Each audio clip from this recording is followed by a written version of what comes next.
So we've got a couple of questions actually. We'll move into. So the first one was to Annie, and it was, what was the name of the tool Annie mentioned for taking notes during interviews? MetaView, so METAVIEW. Perfect. And Matthias, any other tools such as that you can recommend? Yeah, people will be mad at MetaView if I mentioned other tools, but I think yeah, if you want to have a couple of selections, you should probably also look at ScreenLoop, who's a competitor, or at BrightHire. So these are also very famous tools in this area. And the whole region or the whole industry would be called interview intelligence. This is the whole overarching topic where people look for this. And also going back to your topic, Georgia, I think with MetaView, you have also the chance to actually train people by shadowing interviews. That's really cool. So you can actually say, I have my talent interview, I record this, and people can watch this. Then you can review their scorecards as well. So this is a kind of like where you can also onboard people through this technology as well, which is really, really nice. And you get some metadata in like, what was my talk time compared to the different gender of candidates, or what kind of questions did I ask? Yeah, how many times, how good are we in asking questions, right? It should be the core discipline, but so many times we ask 5 different questions at once, which is called a stacked question, right? And then MetaView will remind you of this. So it's really good. Yeah. Yeah, definitely need to plug that into the trainings. Thanks for the recommendation. We have another question. So, are there any ChatGPT plugins for recruiters for sourcing or outreach messages customization? Matthias, we can start with you. Yes, it's a weak spot. I know that the plugins are actually something that is used quite a lot, but I haven't tried it myself. So I cannot really give advice here. So you caught me there. Have not tried it yet. We're all on a learning path. It's the thing that we have to plug in next, right, Matthias, after this call. Annie, what about you? Any plugins to recommend? No, similarly, I haven't used any plugins, but we do use ChatGPT to help with crafting sourcing messages and improving and like shortening them as well. I know LinkedIn often talk to us about how we should keep our reach out messages super short, to like 300 characters. So what we've been doing is writing out our standard sort of sourcing message and then shortening it with the help of the tool, which is quite handy.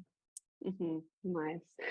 So we've got no more questions left. So I will finish with one question, which is, what is your number one piece of advice for recruiters out there to stay relevant and stay up to date on the market? Annie, we can start with you.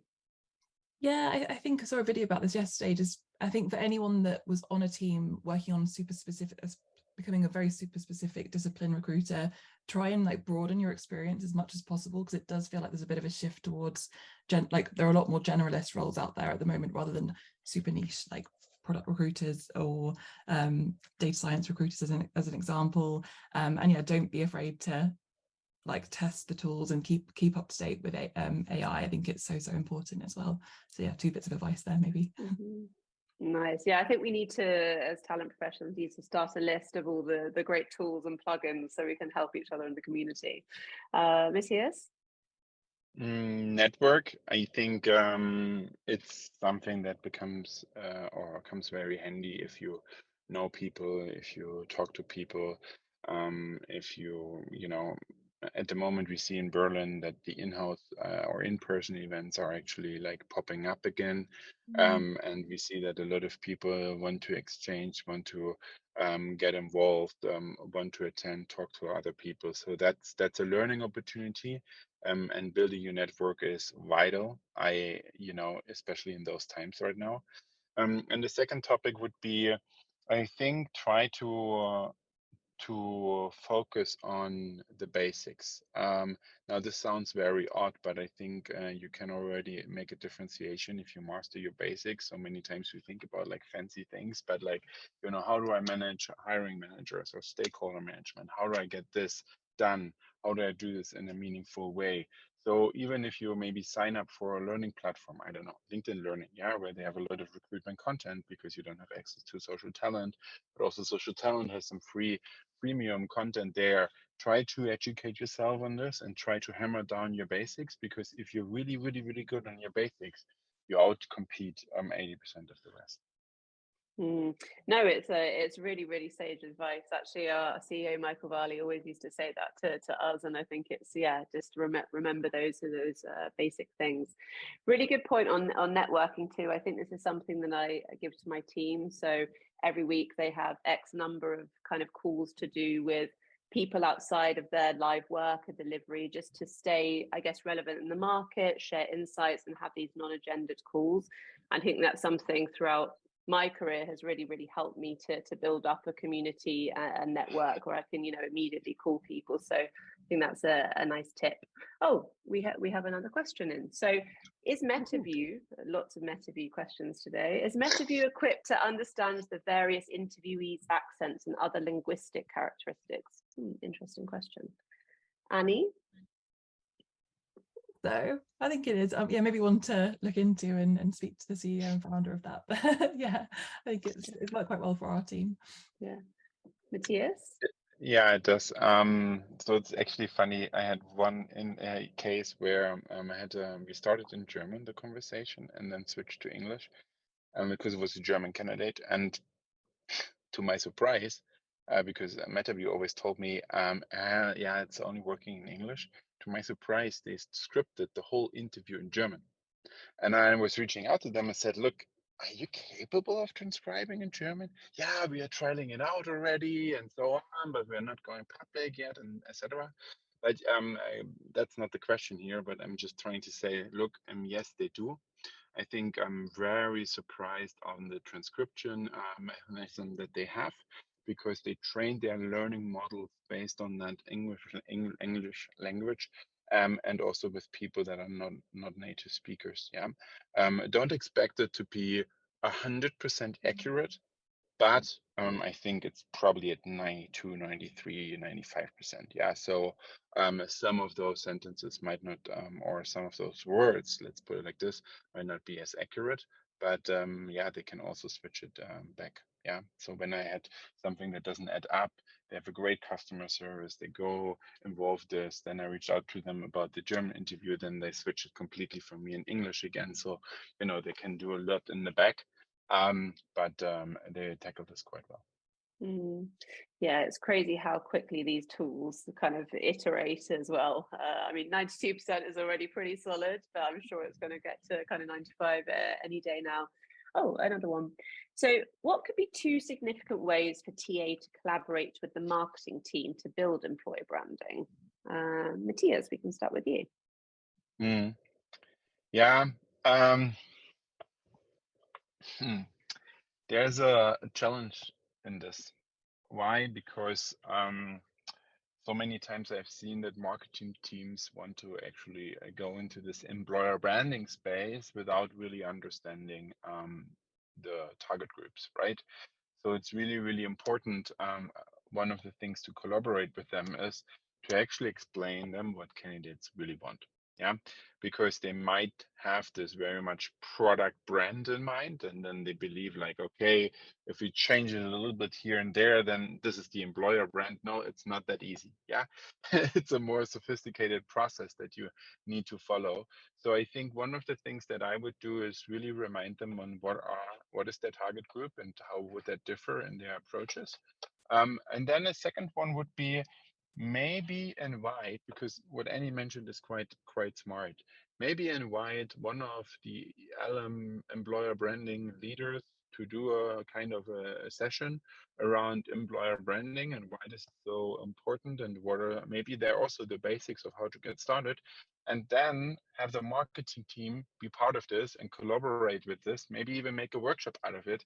I think that goes a long way, because what I have seen is that people are signing up, they're doing stuff and they execute stuff, but the basic understanding, this shared understanding, is really, really important in the beginning.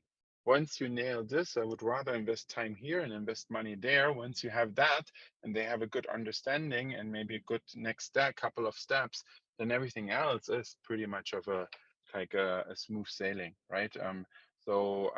Because then you get more tactical.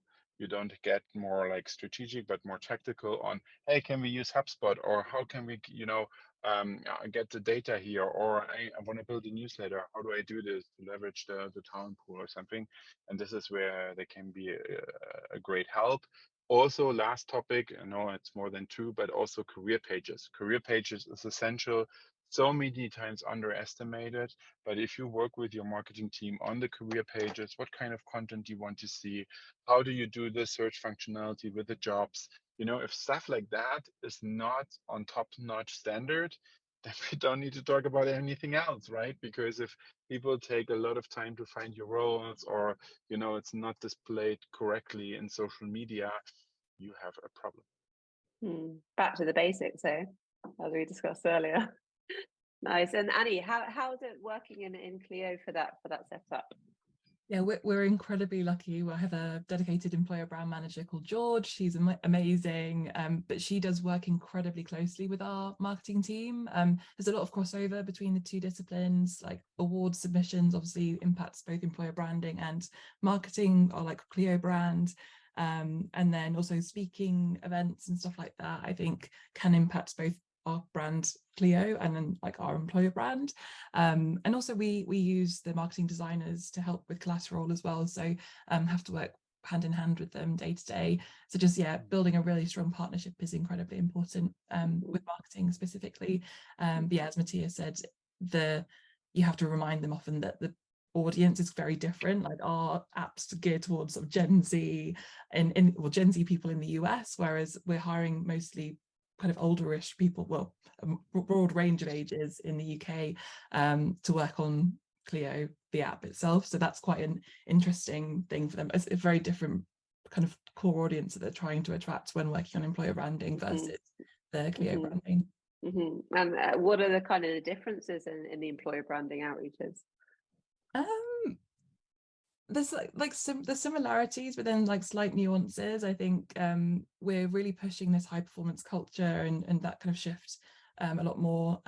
So I guess we used to be very chilled, relaxed, flexible. Now it's a lot more like building high performance team. And that shift is quite a tough one to go through, like that change for TA partners and for employer branding specifically. Great. Wonderful. So I don't think there's any more questions. So I think we'll leave it there today. Just a reminder that anyone here today is welcome to join our Talking Talent community. It's a wonderful place where we're sharing lots of insights, problems, challenges that we're all facing. We share also content. So feel free to sign up. And again, if you need to know anything about Accelerate, please come to any one of us. Annie, Matthias, thank you so much. It was a pleasure to speak to you today. I definitely learned a lot. And we'll be in touch soon. Have a nice day, everyone. Ciao. Thank you. Bye-bye.